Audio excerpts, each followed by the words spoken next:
Amanda Lamb, WRAL, a longtime investigative reporter here in the Triangle, now joining us on the Heister Automotive Group hotline because we have a new podcast that debuted today called Follow the Truth. And this surrounds the murder of Michael Jordan's father. Amanda now joins us. Amanda, how are you? I'm great. How are you guys? Thanks for having me. Doing fantastic. So, with the story of Michael Jordan, it always seems like there's another angle. He's had the Last Dance documentary debut last year. This is a story about the murder of his father that was addressed in the Last Dance documentary. What are you hoping to accomplish with this new podcast called Follow the Truth? So this is really the rest of the story. It relies on reporting that WRAL has done back to 1993, but it also relies on new reporting that we did and reinvestigation that we did for this podcast. And it basically focuses on the story of Daniel Green. He's one of the two co-defendants in the case. He was convicted after co-defendant Larry Demery testified against him and said in court that he was the trigger man. And all along, Daniel Green has said he's not guilty. He did not do this crime. And so we go back and really re-examine this case from the bottom up and talk to a lot of people who were involved back then, people who have never talked before. We have the archives of WRAL, so I stand on my teammates' shoulders on this. And then we also have courtroom tape. We have interrogation tape. And we have lots of different angles that you can really go down a rabbit hole, if you will, a little bit in a podcast.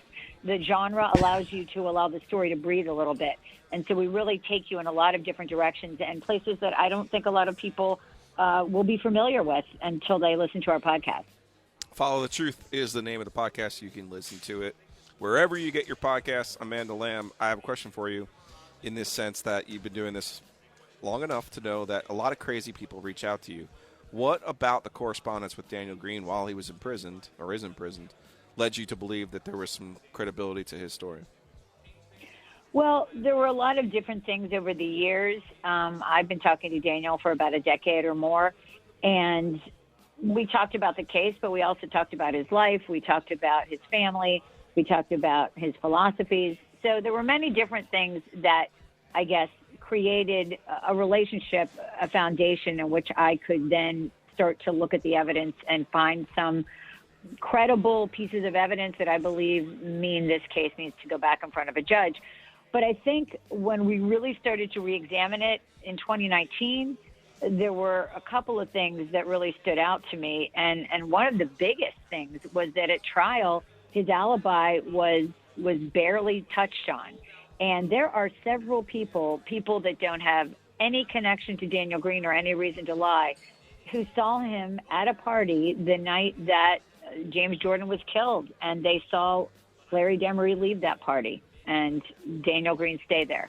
So that was kind of the biggest thing. There's a couple of different things that his most recent attorney points out in his most recent filing, which was that there was no evidence of blood found in the car.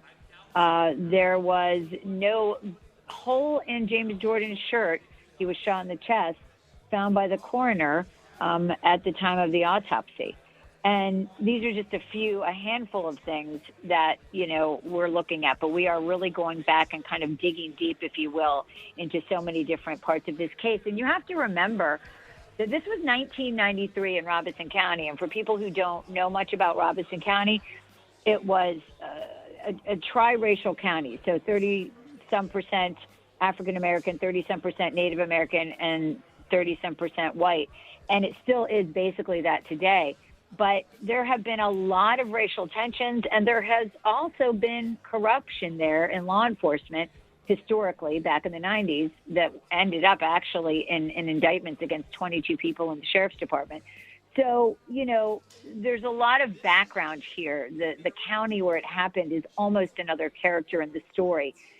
And you look at it and you think, could these two 18-year-old minorities ever have gotten a fair trial at that time in our history in that place?